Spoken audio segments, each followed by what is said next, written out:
Welcome to the Examinations Techniques presentation for the Diploma in Public Sector Financial Management, paper PFM5, Public Sector Audits. The presentation is not meant to be a substitute for adequate preparation for the examination by the candidate. The approach that will be taken in the presentation is that key points on each of the major topics will be covered and looked into detail. The examination approach in each key area will also be covered. An example of how the topic is likely to be examined will also be discussed. The objective of the presentation is to give students taking the PFM Paper 5 Public Sector Audits examination an appreciation of the subject matter and the key areas in the syllabus to enhance their chances of passing the examination at first attempt. There is no prior knowledge that is required for candidates to be able to sit for this particular examination. However, a knowledge of international auditing standards would be an added advantage because they are extensively used in this syllabus. A knowledge of how governments operate and how governments are organized and the three arms of government will be an advantage to candidates taking this paper. And lastly, this is a theory paper, and therefore communication skills are extremely important so that the candidate is able to communicate effectively to the examiner to show that they understand the material that is being asked and they are able to express themselves such that marks can be awarded as expected. It is important at this early stage that candidates familiarize themselves with the learning outcomes that are clearly explained in the syllabus. Candidates are required to explain concepts and topics. There is also a limited amount of application, but most of the questions will be of a knowledge base such that candidates need to understand and show an understanding in answering the questions that they understand the topics that are being examined. The exam has one compulsory question which carries 40 marks, and candidates are required to attempt this question without fail. The second section of the exam has got 4 optional questions, out of which 3 questions of 20 marks each should be attempted. The syllabus is divided into sections, and the syllabus weightings are as follows. Introduction to Public Sector Audits takes 5% of the syllabus. Principles of Public Sector Auditing, 15% of the syllabus. Legislation governing auditing, 15%. Types of public sector auditing and engagements, 15%. Quality control in auditing, 15%. Confidence and assurance in public sector auditing, 15%. Audit committee, 10%, and public accounts committee, 10%. It is most likely that the weighting of the examination will be in accordance with the weightings in the syllabus. And therefore, candidates are encouraged to go through all the topics in this syllabus if they are to increase their chances of passing paper PFM5. We'll now look at the background to public sector auditing. World over, governments are put in place by the citizens of different countries to run the affairs of those countries. And so to that effect, the public elects leaders to run the affairs of the country on their behalf. In Zambia, every 5 years there are general elections that are held, whereby members of parliament are elected, and a government is put in place by the party that wins the elections. It is a requirement that money spent, public funds spent, should be spent in the best interest of the citizens, because they are the owners of the money. And whatever money is spent should be spent in the best interest of the citizens of the country. The citizens pay taxes, direct and indirect, to the government. And therefore, those who are charged with administering public funds do so as stewards or agents on behalf of the citizens. and therefore these funds should be spent in the best interest of the general citizenry. All around the world, it is common to find that those entrusted with the use of public funds abuse the trust that is put in them by the public, and they misappropriate these funds. And therefore, this results in the need for an audit of the public funds that are used. So the purpose of the public sector audit is to help those who are charged with the role of providing oversight to perform their duty, and to hold ultimately those recipients of public funds accountable on how they use these funds. In Zambia, Parliament is responsible for monitoring and ensuring that the people entrusted with public funds use those funds properly in the best interest of the public. And this is done through the Public Accounts Committee. In terms of institutions that are subject to public sector audits, it covers any institution that receives and spends public funds, including the following. All government ministries are subject to public sector audits. All local councils, the parastatal companies under the Industrial Development Corporation, such as ZESCO and Zambia State Insurance Corporation, are subject to public sector audits. And all recipients of government grants, public or private, as long as they receive government grants, they are subject to public sector audits. And all grant-aided institutions, such as public universities and any donor-funded projects, are also subject to public sector audits. It is important that candidates are able to explain what institutions are subject to public sector audits. An examination question in the past has required candidates to list entities that are subject to public sector audits. Parliament, the people's representatives, confer responsibility to the public sector agencies, namely the government, to spend money on behalf of the people, to use these funds in the best interest of the general citizenry. Similarly, Parliament confers responsibility to the Office of the Auditor General to audit and report on how the recipients of public funds have performed their duty as stewards. And the report is an outcome of the audit that is performed by the Office of the Auditor General. The examination focus on what we have covered so far is such that candidates should be able to explain the principles of accountability and transparency, and should be able to answer simple knowledge-based questions, such as was the case such as question 1 of the June 2019 examination, which required candidates to explain the principle of accountability in the public sector. For 4 marks, candidates were expected to explain the stewardship role played by those entrusted with the custody and the use of public funds to the general citizenry.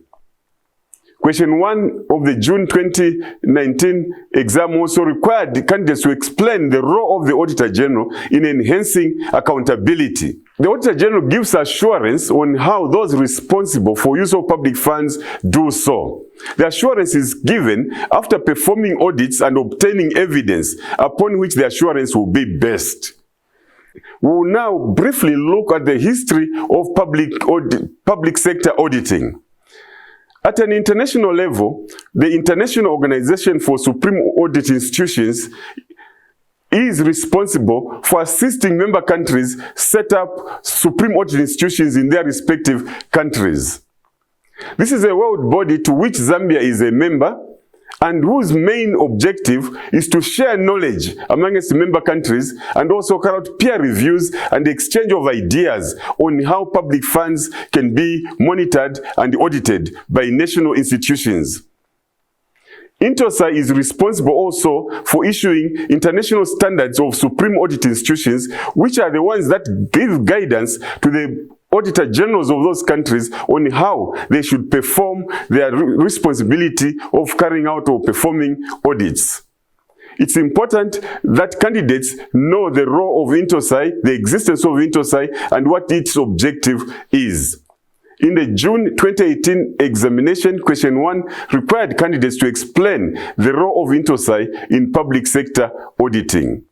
At the national level, each country is expected to have a supreme audit institution in place, whose mandate is to audit the performance of those charged with public funds on how they spend those funds.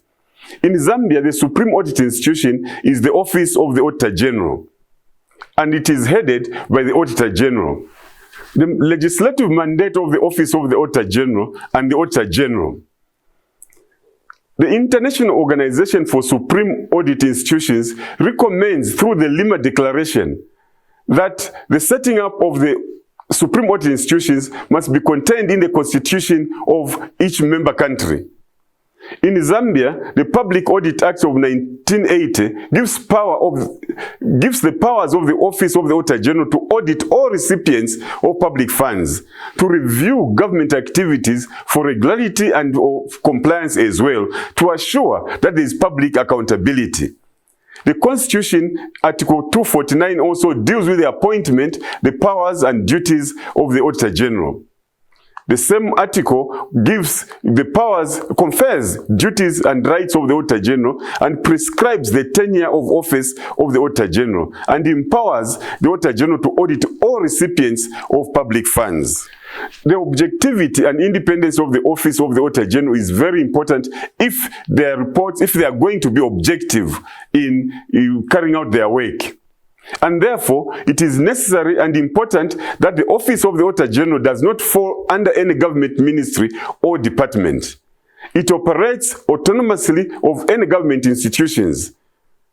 And it draws its own program as to how it is going to work. It is not influenced by any external forces, not even the appointing authority, who is the president. The Office of the Auditor General requires to have financial autonomy so that it doesn't depend on any ministry or department for funding in terms of running its activities. It's a constitutional office, and the tenure of office is contained in the Constitution, and the removal of the Auditor General can only be done in line with constitutional provisions. As part of a scenario question, for example, candidates could be given information that the Supreme Audit Institution reports to another institution and possibly is funded by another. Candidates should be able to observe that this should not be the case and should be able to recommend the correct thing, and that the Office of the Auditor General should operate autonomously and should be funded directly from Parliament. Candidates could also be asked to explain why the Auditor General should be independent of other institutions, in which case the point of independence and objectivity should come out very clearly in the answers by the candidates. One of the international standards issued by INTOSAI, the International Organization for Supreme Audit Institutions, is ISAI number 30, which deals with the Code of Ethics. These are ethics which are supposed to be adhered to by the Office of the Auditor General and the members of the Office of the Auditor General, who are the staff who work for the Auditor General. This Code of Ethics was issued by the International Organization of Supreme Audit Institutions, and member countries can have their own codes as long as they, as a bare minimum, meet the code of INTOSAI. The SAI should have a program of education to staff to provide a framework for exercising professional judgment and acting in an ethical manner at all times during the course of their work. The Code of Ethics gives 5 ethical values which candidates must be very clear of and understand clearly. The first ethical value is that of integrity, which simply means being honest and straightforward in all that dealings that the public sector auditor is involved in, acting in good faith. The second ethical value is independence and objectivity, requiring that members of the Auditor General's office and those involved in public sector audits should be impartial and unbiased. They should use their own judgment. They should not be influenced by others in making decisions. Only in this way can they be objective in carrying out their work. The third ethical value is that of professional competence and due care, meaning that the staff who work for the Office of the Auditor General or the Supreme Audit Institutions must have the necessary skills and competencies to be required to be able to carry out public sector audits. The fourth ethical value is that of professional behavior, requiring that members and staff of the Office of the Auditor General should comply with laws and regulations and should avoid anything that discredits the Supreme Audit Institution. The last one, and but not least, is that of confidentiality and transparency. The requirement that by virtue of their work, the public sector auditors come across sensitive and confidential information. They are not required to disclose any such information to third parties without necessary permission and following the laid down regulations and rules. Ethical values are very, very important. Candidates should be able to explain all the 5 ethical values as itemized above. Further, candidates should be able to evaluate in a given scenario any breaches of any of the 5 ethical values. Lack of independence of the public sector auditor.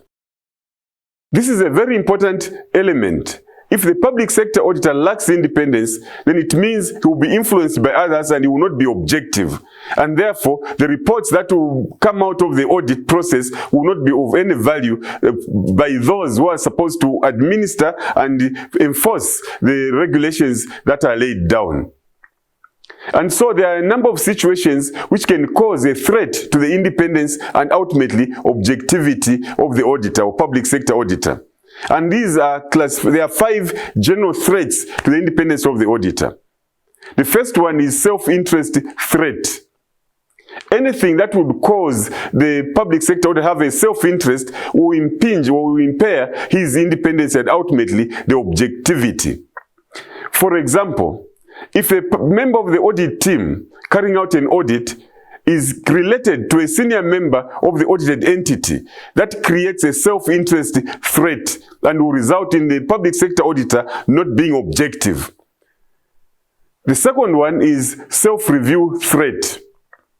This arises whereby members of the audit team, public sector audit team, are involved in preparing, for example, the financial statements of a client company or doing work which is supposed to be checked by them.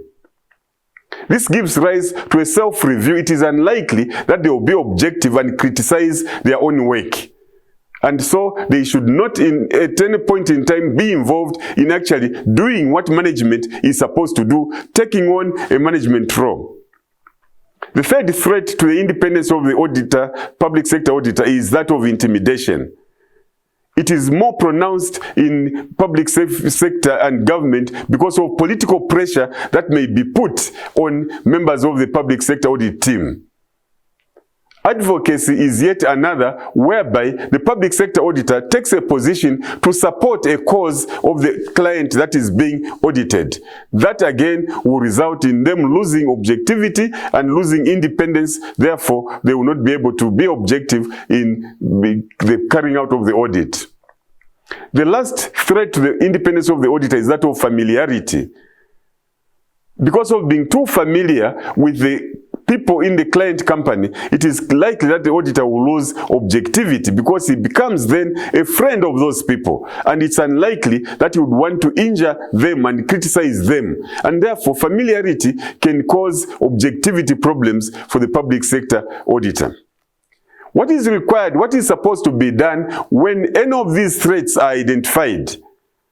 Either at the planning stage of the audit or during the audit, the auditors must put in place suitable safeguards to mitigate the threat that has been identified. The audit cannot commence with a threat that has been identified unless there is a suitable safeguard that has been put in place. For example, if there is a familiarity threat by one of the audit team members who is related to a senior member in the audited entity, the threat that should be applied is that this member, this audit team member who is related to or who is familiar to the senior member in the audited entity should be moved from the audit team and somebody else brought to the audit team. Another standard that gives guidance to the public sector auditor with regards to financial audits is ESI number 1540. ESI number 1540 is on accounting estimates. Accounting estimates are by nature risk, and therefore auditors must pay particular attention to accounting estimates. The very fact that they are estimates, it means chances of fraud being perpetuated is that much higher.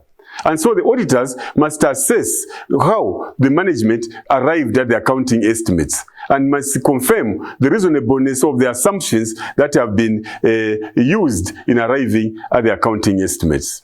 Subsequent events are very important in financial audits. Subsequent events are events that take place between the end of the financial period and the date of the auditor's report. The standard ISI number 1560 gives guidance to the auditors on subsequent events. Management is supposed to account for subsequent events correctly in accordance with international accounting standards. In other words, they must classify the subsequent events between adjusting and non-adjusting events and account for them appropriately. The responsibility of the public sector auditor is to identify the subsequent events and confirm that management has correctly accounted for those subsequent events. And so when they come across a subsequent event, they want to discuss with management and confirm and ensure that the event has been properly adjusted, either it has been properly accounted for, either as an adjusting event or as a non-adjusting event. Take your career prospects to the next level with Zika. Our diploma in accountancy is an essential qualification if you're planning on entering the accounting profession. The Zika tax program at both certificate and diploma level equips you with an enhanced understanding of the field of taxation. Our diploma in public sector financial management is ideal for accountants or trainee accountants working in the public sector. And CA Zambia, a respected designation designed to ensure that graduates are highly trained to hold senior positions in the workplace. You can study through flexible options like self-study, as well as part-time or full-time through our accredited tuition providers. Zika sponsors the top CA Zambia graduate to the One Young World Summit for Young Leaders and also offers scholarships to the top university accountancy graduates from recognized universities. Visit zika.co.zm now for more information or find us on Facebook and LinkedIn. Don't delay, your future awaits. Written representations are another standard that the public sector auditors need to consider in the carrying out of the financial audits. Throughout the course of the audit, auditors will obtain representations from management. And these representations form part of the evidence that is gathered or obtained by the auditors. And so whenever there is a risk that something could go wrong, whenever there is no proper evidence to support a particular assertion, the auditors may ask management to give a written representation to support and justify whatever it is that the auditor is concerned about. It's important to understand that there are standards which specifically require written representations, such as ISI number 1240 on fraud, ISI 1250 on laws and regulations and going concern. They specifically require that auditors should demand for written representations which form part of the evidence of carrying out the public sector audit. Let's quickly look at the auditor's report arising from a financial audit of the public sector entity. ISI 1700 gives guidance on the auditor's report in the case of an unmodified report or an unmodified opinion. In that case, the auditor is happy that everything is all right and therefore issues an unmodified opinion stating that the financial statements show a true and fair view. What the candidates need to learn or understand here is the elements contained in a standard unmodified report. These are specified in the standard, and the candidates should know the order in which they fall, and they should be able to criticize a suggested opinion in terms of the elements that are there. So basically, the standard audit report contains the title, address, addressee, auditor's opinion, basis of opinion, going concern, key audit matters paragraph, other information, responsibility for financial statements explained there, auditor's responsibilities and other reporting responsibilities. The other form of opinion that auditors may issue is the modified opinion. Modified opinion means the auditor has got a matter of concern. Candidates should be clear and understand what would cause the auditor to modify an opinion. ISI number 1705 gives guidance on modified opinion by the public sector auditors. There are three forms of opinions that may be issued: qualified opinion, adverse opinion, and disclaimer of opinion. Deciding on which form of modification should be issued is dependent on a number of factors as follows. First of all, there must be a matter of concern, and the auditor probably would have obtained sufficient, appropriate audit evidence. If he has got a matter of concern and there was sufficient, appropriate evidence, and then the matter is material to the financial statements, and the matter is material to the financial statements and is pervasive to the financial statements due to impact on the users of financial statements, then the auditors will issue an adverse opinion. The matter is both material and adverse. If the matter is material and not pervasive to the financial statements, the auditor will issue a qualified opinion. That is where the auditor has obtained sufficient, appropriate audit evidence. A qualified opinion takes the form of, except for this matter, the financial statements show a true and fair view. An adverse opinion specifically states that the accounts do not show a true and fair view. In the event where there has been a limitation of scope and the auditor has not been able to obtain all the evidence that they require, again, there is a test of whether the matter is material and pervasive to the financial statements. For a matter that is material, not pervasive, a qualified opinion. A matter that is material and pervasive, an adverse opinion. A disclaimer of opinion. A matter that is material and pervasive, a disclaimer of opinion, because the auditor has not obtained any evidence, sufficient appropriate evidence, so he disclaims and says we are unable to form an opinion. In the next section, we are going to quickly look at performance audits, compliance audits, systems-based audits, and environmental audits, as well as forensic audits in the public sector. Performance audits, the important thing to understand about performance audits is to know what they actually are. What is a performance audit? This is an audit that is carried out by the public sector auditor to evaluate and to confirm whether or not activity, there is value for money for whatever has been carried out. Value for money, meaning the elements of economy, efficiency, and the effectiveness. Has the activity been done in an economic manner in terms of cost? Have we paid the best price for the input to this particular activity? Efficiency in terms of output compared to the input. What is the relationship? Have we gotten the best from the input that we have actually put in? Or we could have achieved the same output using lesser resources? Effectiveness, basically, have we met the objectives? And so the candidates should understand the meaning of each of these three terms. Candidates should be able to see or to suggest suitable procedures to test whether there has been economy, efficiency, and effectiveness in the carrying out of a particular activity or a particular item that is being tested.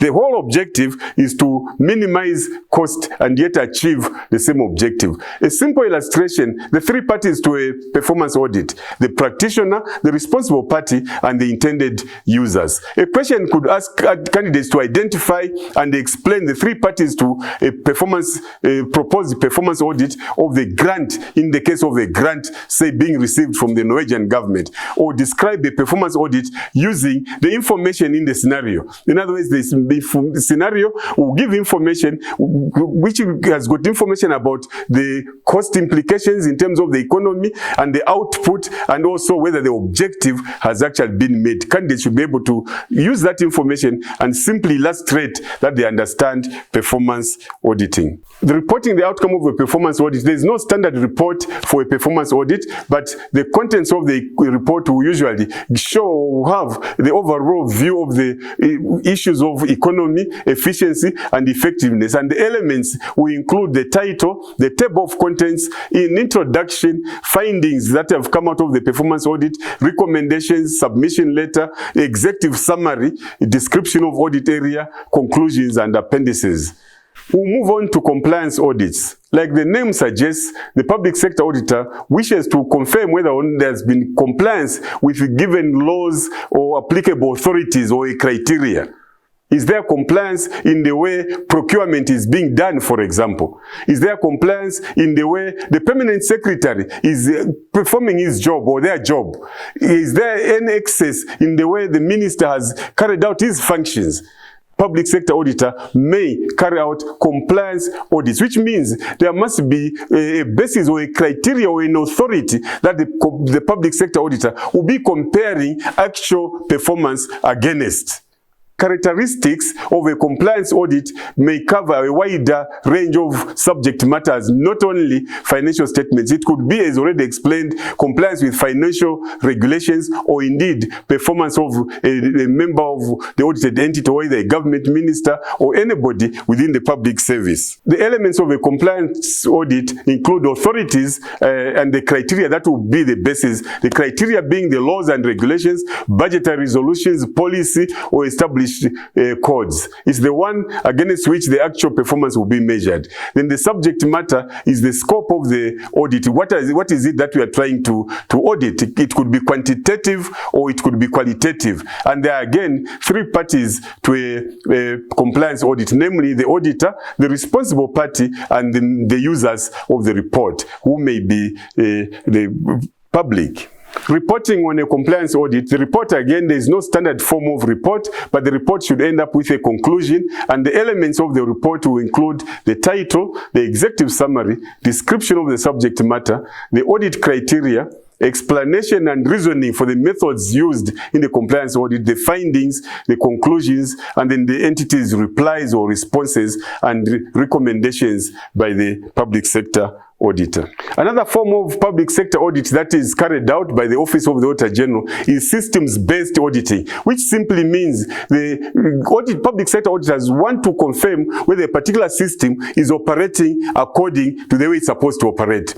Obviously, at the planning stage, the public sector auditor will have gained an understanding of the system. Then they will go in and design suitable audit procedures to confirm whether or not there is adherence to that system. For example, there are systems in terms of procurement in the public sector, and they are clearly laid down. And so the public sector auditor will familiarize themselves with the provisions of the systems that are there in terms of compliance and carry out an audit and confirm whether indeed the entity that they are auditing has complied with the system. The emphasis is on the system. And then based on the results, the public sector auditor will issue a report. Audits are increasingly getting attention because of the high regulation in terms of the environment. World over, there is increasing pressure not to cause harm to the environment. And so the public sector can also cause harm to the environment, including companies that are publicly owned that may cause harm to the environment. And so sometimes there is need to carry out environmental audits to make sure that those entities are complying with the regulations that are laid down. They are not contaminating the environment, exceeding whatever parameters would have been set. At the international level, the need for preserving the environment is so high, not to cause harm to the environment. And there are international agreements which countries get into, committing themselves not to cause harm to the environment. And there are penalties that go with breaches of the environment. And the public sector auditors will carry out environmental audits to confirm whether or not there has been any breach of laws and regulations that pertain to the environment. Public sector audit that can be carried out is forensic audits. Basically, forensic audits are carried out where there is suspected fraud and there is criminality involved. Candidates should know what is meant by forensic audit, forensic investigation. And the types of forensic audits are basically those that are in response to a whistleblower. In other words, there is no evidence yet that something has been done wrongly or there is a crime. And then there is also evidence about a known event that has actually occurred. So the purpose is to gather information in relation to concerns of misuse with the aim of gathering evidence which is admissible in the court of law. And the tasks in a forensic examination include assisting in fraud prevention and detection, obviously, and then obtaining evidence and reporting and testifying in court. The skills required by a forensic auditor are more than those required by a the auditor who is going to audit financial statements, because there is a lot of interviewing that is carried out both within the organization and outside the organization. Candidates should be able to explain what differentiates forensic audits from other types of audits. For example, the fact that they are ad hoc rather than routine, in the sense that a fraud is usually not planned for. And also, there is a high probability of dishonesty and in consideration of a wide variety of sources of information from within and also from third parties. And forensic audits may result in legal action being taken against the perpetrators. And obviously, different skills are required of a forensic auditor from other types of auditors. And the report that will be issued is not standard, as is the case with the audit of financial statements. Last part of the presentation, and we will quickly look at the audit committee and explain what the audit committee is, and then we'll briefly talk about the Public Accounts Committee. An audit committee is a committee of those charged with governance, those who are responsible for running that institution. It's part of the controls that are put in place to safeguard the organizational assets, and it comprises largely people not involved in the management and decision-making of the entity being audited. Usually, it will compose of people who are on part-time and who are paid allowances for sitting in those audit committees. It's a requirement for government ministries and other semi-government institutions to have an audit committee in place, or in an effort to offer oversight to those who are responsible for public funds, to ensure that things are controlled early enough before a lapse of time. It says it's required to be set up by the Public Finance Act, every ministry, department, and statutory corporation to establish an audit committee according to the Public Finance Act of 2004. The benefits of having an audit committee for a ministry or for a company is that it provides actionable insights to oversee and improve financial practices and programs, because they regularly sit and see and ensure that there is compliance with rules and regulations. And also, the very existence of an audit committee deters fraud, because people know that it's likely that the audit committee will pick it up, and it enhances the internal audit function. And where there is an external audit function also, the audit committee coordinates and ensures that the independence of the audit committee is not compromised through where there is an external audit, the audit committee coordinates the operations and activities of the external auditors to ensure that they maintain their objectivities and they don't lose their independence. There are a number of challenges that face public sector audit committees. Basically, is to find people with necessary skills and competencies to do that, and also lacking independence. In other words, the people who are in the audit committee may be loyal to their appointing authorities rather than them perform their work. And also, there could be political interference in the operations of the audit committee. The Public Accounts Committee comprises 10% of the syllabus coverage, and so candidates should fully understand the establishment and the operations of the Public Accounts Committee. The Public Accounts Committee is a committee of the Parliament of Zambia, and it acts on behalf of Parliament in helping it in its role of providing oversight. Parliament is the one that confers responsibility to the executive, and it's the same Parliament that confers responsibility to the auditors. And so Parliament puts in place a Public Accounts Committee, a committee of a few people to make sure that that is being done. The Auditor General is operating independently and effectively, and the reports are considered, and it helps the main Parliament. The committee comprises of 9 members who are appointed by the National Assembly at the commencement of every session, and largely it composes of backbenchers, and the chairperson of the committee is usually one who is from the opposition members of Parliament, just as a control. The main functions and procedures of the Public Accounts Committee are as follows: to provide oversight on the use of public funds, to examine accounts showing the appropriation of sums granted by the National Assembly by Parliament to meet public expenditure through receiving and acting on reports from the Auditor General. So the reports from the Auditor General go to the Public Accounts Committee, who then act on these reports and review them, make recommendations to appropriate agencies to act on irregularities contained in the report of the Auditor General, and to invite ministers and controlling officers to appear before the committee and and answer questions that were raised by the Auditor General. And obviously, the committee issues a report on the committee's findings. In conclusion, we are going to look at the main causes of failing the paper PFM5 public sector audits. Inadequate preparation for the examination resulting in poor standard of answers. The Institute has provided adequate study material which candidates are encouraged to go through and understand before they enter for the examination. Poor actual knowledge of how the public sector operates can also affect the standard of answers.